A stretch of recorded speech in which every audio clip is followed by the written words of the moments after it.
नमस्कार, मी सुनील कुलकर्णी. हॅश माय कार या माझ्या चॅनलमध्ये आपल्या सगळ्यांचं स्वागत.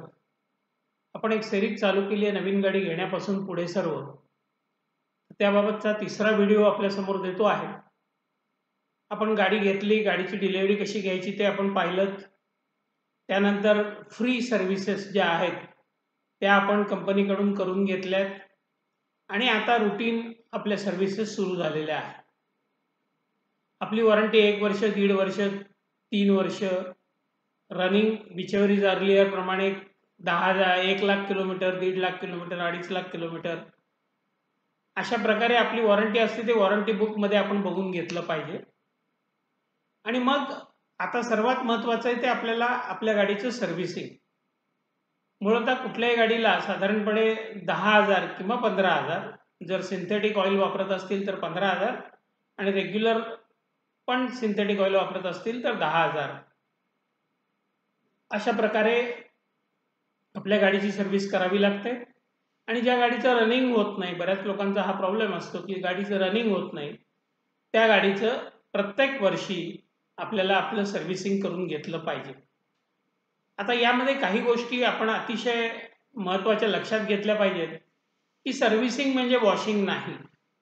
बऱ्याच वेळेला माझ्या गेल्या 12 वर्षाचा अनुभव मी पकडून आपल्याला सांगतो आहे की लोकांच्या डोक्यात सर्व्हिसिंग म्हणजे वॉशिंग इतकंच सीमित अर्थ त्याचा घेतला जातो. पण मित्रांनो, असं नाही आहे. सर्व्हिसिंग याचा अर्थ आपल्या गाडीचं ऑइल फिल्टर, त्यानंतर गाडीचे सर्व चाकं खोलून चेक करणे, त्याचबरोबर आपलं सगळं सस्पेन्शन चेक करणे, त्याचबरोबर आपल्या गाडीत जे काही वेगळे लाईट लागतात किंवा लागलेले असतील तर ते दुरुस्त करणे, त्याबरोबर आपल्या गाडीचं हेडलाईट अप्पर डिपर होतोय का व्यवस्थित, इंडिकेटर व्यवस्थित चालतोय का, हॉर्न व्यवस्थित वाजतोय का, त्याबरोबर पाठीमागचा टेल लॅम्प व्यवस्थित ग्लो होतोय का, पाठीमागचा रिव्हर्स कॅमेरा असेल तर तो कॅमेरा व्यवस्थित दिसतोय का, या सर्व गोष्टी तपासणे म्हणजे सर्व्हिसिंग असते.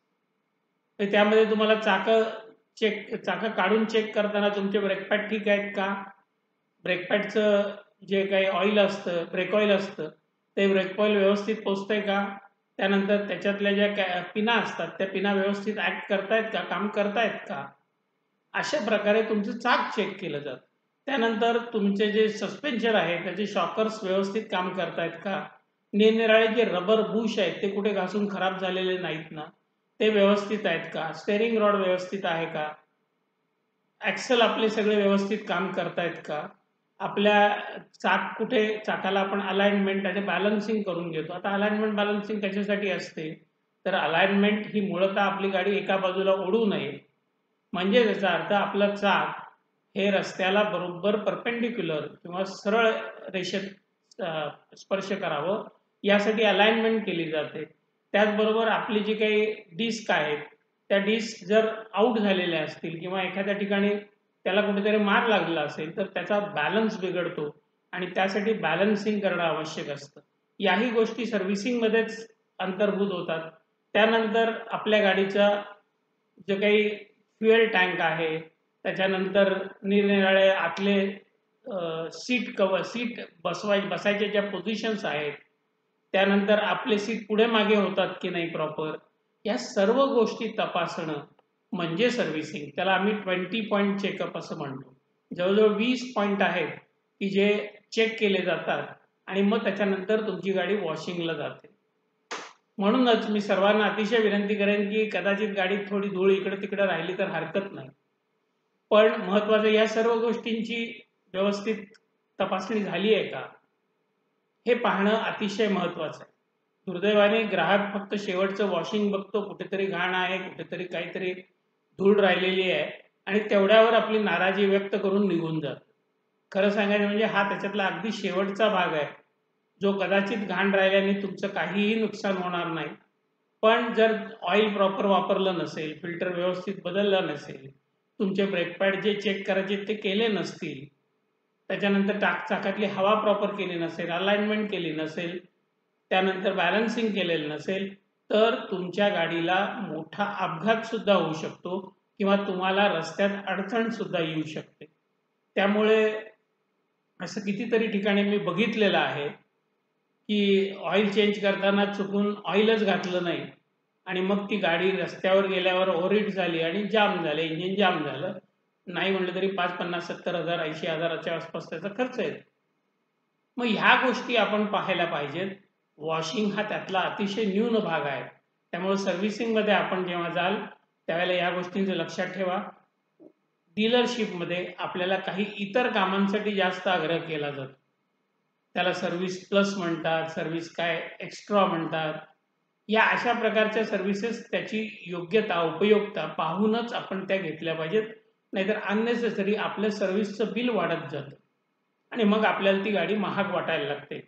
आणि म्हणूनच आपल्या सर्वांना विनंती आहे की ज्या ज्या वेळेला आपण सर्व्हिसला जाता त्यावेळेला त्यात नेमकी काय काम करणार आहेत, काय काय बदलणार आहेत, त्यानंतर काही पार्ट जर त्यांनी सांगितले तर ते का खराब झालेत, ते वॉरंटीमध्ये होतात की नाही, नसतील तर त्याची किंमत काय, त्यानंतर ते वॉर्ड खराब होऊ नयेत, ते पार्ट खराब होऊ नयेत म्हणून काय काळजी घेतली पाहिजे, अशा प्रकारची सर्व माहिती घेणं याला सर्व्हिसिंग म्हणतात. आपण ह्याच्या पुढे जेव्हा वर्कशॉपला जाल, डीलरशिपमध्ये जाल, कुठल्या गॅरेजमध्ये जाल, तर ह्या गोष्टी ध्यानात ठेवा की वॉशिंग फक्त सर्व्हिसिंग नाही, अलाइनमेंट, बॅलन्सिंग, चाकाची हवा, ब्रेक पॅड, त्यानंतर निरनिराळे ऑइल, तुमच्या याच्यात डिफरन्शियल ऑइल असतं, त्याच्यानंतर गिअर ऑइल असतं, त्यानंतर इंजिन ऑइल असतं. या सर्व गोष्टी बदलल्यात की नाही, या सर्व गोष्टी चेक केल्यात की नाही, याचा पूर्ण विचार करून मगच आपण जर आपलं सर्व्हिसिंग पूर्ण करून घेतलं तर निश्चितपणे त्याचबरोबर आपल्या सर्व्हिसचं जे बिल येतं ते बिल व्यवस्थित तपासा. त्यामुळे अनेक गोष्टी आपल्याला जर चुकीच्या लावल्या असतील तर त्या त्यांच्या निदर्शनास आणा, त्या दुरुस्त करून घ्या आणि मग बिल पेमेंट करा, तर ते निश्चितपणे आपल्याला फायद्याचं राहतं. प्रत्येक सर्व्हिसच्या वेळेला ही जागरूकता आपण सर्वांनी दाखवणं अतिशय आवश्यक आहे.